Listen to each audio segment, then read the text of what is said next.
As Jay Kaushal, a motivation speaker and life coach, welcome to the Nakshatra series that we are doing here on this channel. So the nakshatra that the moon is in today is Mrigashira. Yesterday we covered the nakshatra of Rohini. Today we're covering the nakshatra of Mrigashira. In case you don't know what a nakshatra is, well, the nakshatras are the 27 lunar mansions or stars which are part of constellations which are working behind the scenes of the rashis or the zodiac signs that we observe. Okay, so what sets Vedic astrology apart from other types of astrology, Persian, Egyptian and Western, is that Vedic astrology has a lot of emphasis on the nakshatra system. Every nakshatra has some nature, some strength, some ability, some symbolism attached to it, a ruling deity, a ruling planet. And then further you have the description of these energies, the mantras corresponding to these deities in the Vedas, which is where Vedic astrology comes from. Okay, now studying nakshatras will help you understand deeper what are the energies that are working behind the scenes with respect to a planet or with respect to a chart. That's why they are so important. They can help you understand in detail a lot of things. So in this series, what we're doing basically is I'm going to just build a sound foundation with each of the nakshatras, give you basic idea. I'm not going into too much depth. And once this has been completed, once we've done the 27 nakshatras, then I'm going to start again. And we're going to keep moving in these cycles, following the moon, the way that, whichever way is possible, following the moon, and going into more and more depth with respect to each nakshatra. Okay? So let's begin. Now, the nakshatra of Mrigashira is the 5th nakshatra. And this nakshatra is represented by the head of a deer. This is a very movement-oriented sort of a nakshatra. Okay, it's ruled by Mars, but the deity of this nakshatra is Soma, the moon god. And now, Soma and Chandra, they're not exactly the same. When you talk about Soma, the moon god, you're talking about the highest essence of the energy of the moon. Soma, it had a lot of significance in Vedic culture because it, refers to bliss, it refers to enjoyment, it refers to happiness. And it is said in Vedic times, whenever, the Vedic people, they did any sort of yajnas, etc., they used to consume this somras, and it used to fill them up with a lot of ecstasy. Okay. No, it wasn't really a drug. Some sort of a, we'll go into that sometime later, but it was some sort of a, formula that they made which enhanced the pleasure of connecting with the gods. No clue what it was, but some people say, I'm just sharing what I know probably. Some people say that probably some of the derivatives of, from which this somras was made had to do with cannabis. I don't know, quite possible. I mean, I'd probably need to go into much more detail to be able to give you hard facts, but it is quite possible if you look at it from modern times today. You look at all of these people exploring transcendental states with ayahuasca and all sorts of things. So maybe that's possible. Anyways, coming back. The thing is that this nakshatra is expressing on the surface the energy of Mars, the kind of energy that you'd see in Dhanishta, the kind of energy that you'd see in Chitra, and the kind of energy that you see here, 3 of the nakshatras that Mars rules. There's a very different expression of that energy in each of the nakshatras. Okay, so we're going to cover them later as well. Just here, just listen. For example, in Dhanishta, Martian energy which is expressed has more to do with ambition, strategy, okay, focus, drive. In Chitra, the energy of Mars that is expressed has to do a lot with design, expression, creativity, okay? Fearless expression is more or less what Mars expresses there in Chitra. When you talk about Mrigashira, Mrigashira is the expression of the boundless energy of Mars. You know, the pure yang energy, being able to flow anywhere, go anywhere, do anything. So if you have a prominent Mrigashira in your chart, if you have prominent placements in Mrigashira, you're going to take a while to settle down. People who have a prominent Mrigashira in the chart take a while to settle down in life. Sometimes they don't settle down at all.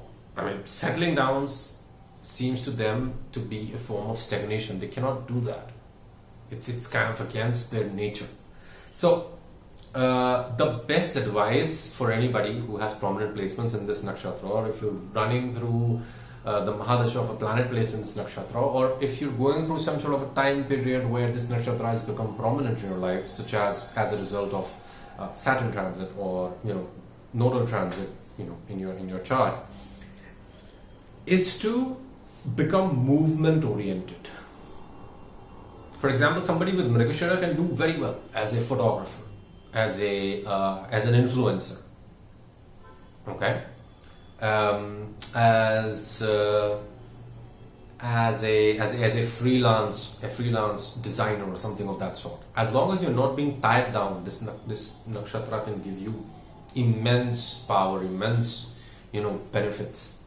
So that's quite a bit the gist and the crux of this nakshatra. Now, how to look at it, how to understand this energy is, well, if moon is placed in this nakshatra, then it is representative of your mind, that your mind feels the most peace when you can be free, okay, when you can do whatever the hell you want to do, whichever way you want to do it.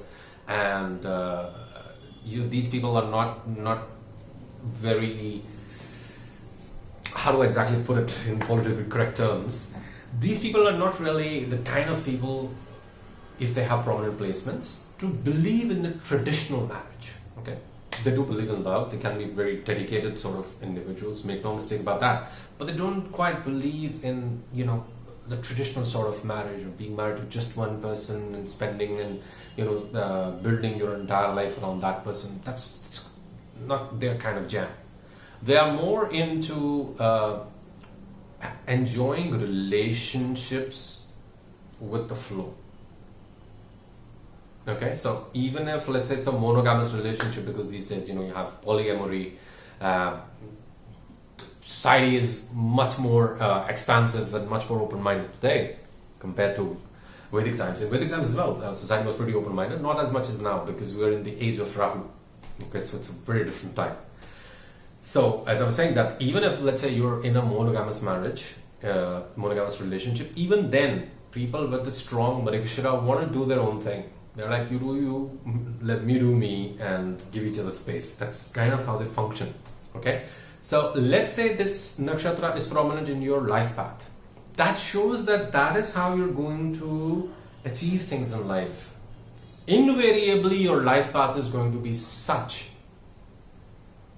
that is going to push you towards being a free bird, the free-flowing yang sort of energy. If, let's say, your Jupiter is placed here in this nakshatra, it shows that you learn the most, you gain the most wisdom, and your wisdom is going to be shaped through experiences of flowing with the flow of life, flowing with the energy of life, and being free. And this is also going to be an integral part of your philosophy that you're probably going to teach people. Okay, so I'm just giving you an idea. Okay, I'll cover this in each one of those nakshatras, but just trying to explain to you how you put the energy of a planet and the nakshatra together. You can do this, for any chart that you study, any placement that you study. Okay. Now, let's say you have Mars in Mrigashira.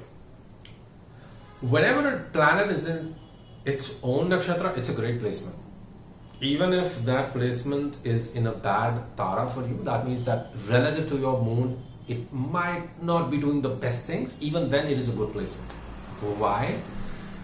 Because Mars is in his own element, so you are not as confused with respect to the expression of that energy. Okay? That is also why I'm making these nakshatra videos on the day of the nakshatra, so that we are more tuned into the energy of the nakshatra. Okay? So when Mars is in Mrigashira, that is how you're going to express your sexuality. That is how you're going to express your focus, your drive. What do you want to go after? You're not going to want to go after things that are, in a structure or in a step-by-step linear sort of a manner.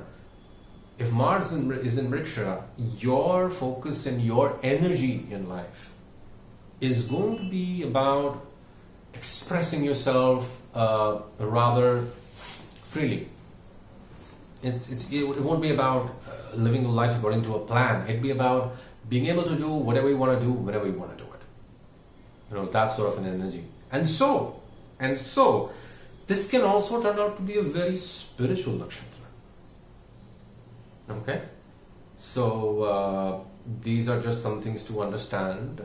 Learn to, read at the finer layers of each energy and try to understand, okay, so if this energy is pointing in this direction, then the outcome of that energy can also be such. Okay, for example, why would it be a spiritual nakshatra then? Well, isn't this what sadhus, mendicants, they do? Isn't this what yogis do? They go with the flow of life.